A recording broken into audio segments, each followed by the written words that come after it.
എല്ലാവർക്കും നമസ്കാരം. വെള്ളിയാഴ്ചകളിലും ശനിയാഴ്ചകളിലും മംഗല്യഭാഗ്യത്തിനായി വഴിപാടുകൾ നടക്കുന്ന ഒരു ക്ഷേത്രം. 1500 വർഷത്തിലേറെ പഴക്കമുള്ള ശിവപാർവതി ക്ഷേത്രത്തെക്കുറിച്ചുള്ള വീഡിയോ ആണ് നമ്മൾ ഇന്ന് പറയുന്നത്. അതുപോലെ മംഗല്യഭാഗ്യത്തിനായി എന്ത് വഴിപാടാണ് ഈ ക്ഷേത്രത്തിൽ കഴിക്കേണ്ടതെന്നും നമ്മൾ ഈ വീഡിയോയിൽ പറയുന്നുണ്ട്. അപ്പോൾ വീഡിയോ മുഴുവനായിട്ടും കാണുക. അതുപോലെ എല്ലാവരും എൻ്റെ ചാനൽ സബ്സ്ക്രൈബ് ചെയ്ത് വെക്കുക. അതുപോലെ വീഡിയോ ഇഷ്ടപ്പെട്ടെന്ന് തോന്നിയാൽ മറ്റുള്ളവരിലേക്കായി ഷെയർ ചെയ്യാനും മറക്കരുത്. പത്തനംതിട്ട ജില്ലയിൽ മല്ലപ്പള്ളി താലൂക്കിൽ മല്ലപ്പള്ളി ബസ് സ്റ്റാൻഡിൽ നിന്നും ഏകദേശം 4 കിലോമീറ്റർ മാറി ആനിക്കാട് എന്ന ചെറിയ ഗ്രാമത്തിൽ സ്ഥിതി ചെയ്യുന്ന ഒരു ക്ഷേത്രമാണ് ആനിക്കാട്ടിലമ്മ ക്ഷേത്രം അഥവാ ആനിക്കാട്ടിൽ ശിവപാർവതി ക്ഷേത്രം. മണിമലയാർ ആനിക്കാട് ഗ്രാമത്തിൻ്റെ ഹൃദയഭാഗത്തു കൂടിയായി ഒഴുകുന്നു. നദിയുടെ കരയിൽ പുല്ലുകുത്തി ജംഗ്ഷനോട് ചേർന്നാണ് ഐശ്വര്യപ്രദായിനി ആനിക്കാട്ടിലമ്മ കുടികൊള്ളുന്നത്. പ്രധാന ശ്രീകോവിലിനുള്ളിൽ ശിവനെയും പാർവതിയെയും തുല്യ പ്രാധാന്യത്തോടെയാണ് ഇവിടെ പ്രതിഷ്ഠിച്ചിരിക്കുന്നത്. ഈ ക്ഷേത്രത്തിന് 1600 പരം വർഷങ്ങളുടെ പഴക്കമുണ്ടെന്ന് കരുതപ്പെടുന്നു. പ്രധാന ശ്രീകോവിൽ കൂടാതെ പടിഞ്ഞാറോട്ട് ദർശനം നൽകിയിട്ടുള്ള ശിവൻ, ഭദ്ര, രക്ഷസ്, നാഗരാജാവ്, യക്ഷിയമ്മ തുടങ്ങിയ ഉപദേവാലയങ്ങളും സ്ഥിതി ചെയ്യുന്നു. വെള്ളിയാഴ്ചകളിലാണ് ഇവിടെ മംഗല്യഭാഗ്യത്തിനായി നാരങ്ങ വിളക്ക് വഴിപാട് നടത്തുക.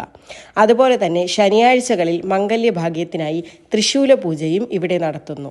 ഈ ക്ഷേത്രത്തിലെത്തി ഈ 2 വഴിപാടുകളും നടത്തിയാൽ അല്ലെങ്കിൽ ഇതിലേതെങ്കിലും ഒരു വഴിപാട് നടത്തിയാൽ ആത്മാർത്ഥമായി പ്രാർത്ഥിച്ചാൽ അവരുടെ വിവാഹ തടസ്സം മാറി വിവാഹം നടക്കുമെന്നാണ് വിശ്വാസം. അതിനാൽ തന്നെ വെള്ളി ശനി ദിവസങ്ങളിൽ ആയിരക്കണക്കിന് പേരാണ് ഈ ഒരു ക്ഷേത്രത്തിൽ ഈ വഴിപാട് കഴിക്കാനായി എത്തിച്ചേരുന്നത്. തുടർന്ന് ആയിരക്കണക്കിന് ഭക്തജനങ്ങൾക്കായുള്ള അന്നദാനവും ഈ ക്ഷേത്രത്തിൽ ഒരുക്കിയിട്ടുണ്ട്. കുംഭമാസത്തിലെ പൂരം നാളിൽ ഈ ക്ഷേത്രത്തിൽ പൊങ്കാല നടത്തി വരുന്നു. വർഷം മുഴുവൻ പൂത്തു നിൽക്കുന്ന കൊന്നമരമാണ് ഈ ക്ഷേത്രത്തിന് മറ്റൊരു പ്രത്യേകത. ഇത് ക്ഷേത്രമുറ്റത്തായി തന്നെ പൂത്തു നിൽക്കുന്നത് കാണാം. തിങ്കൾ മുതൽ വ്യാഴം വരെ രാവിലെ 5:30 മുതൽ 11 മണി വരെയും വൈകുന്നേരം 5:30 മുതൽ 8 മണി വരെയുമാണ് ക്ഷേത്രം തുറന്നിരിക്കുക. ഇനി ഈ ക്ഷേത്രത്തിലേക്ക് എത്തിച്ചേരാനുള്ള വഴി നോക്കാം.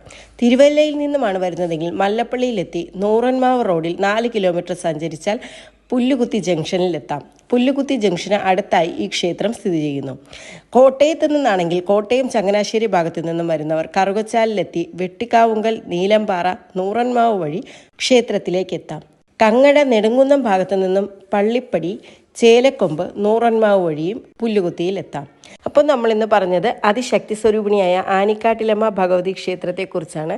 അപ്പോൾ മറ്റൊരു വീഡിയോയുമായി പിന്നീട് കാണാം. എല്ലാവർക്കും നല്ലൊരു ദിവസമാകട്ടെ എന്ന് പ്രാർത്ഥിക്കുന്നു. നന്ദി, നമസ്കാരം.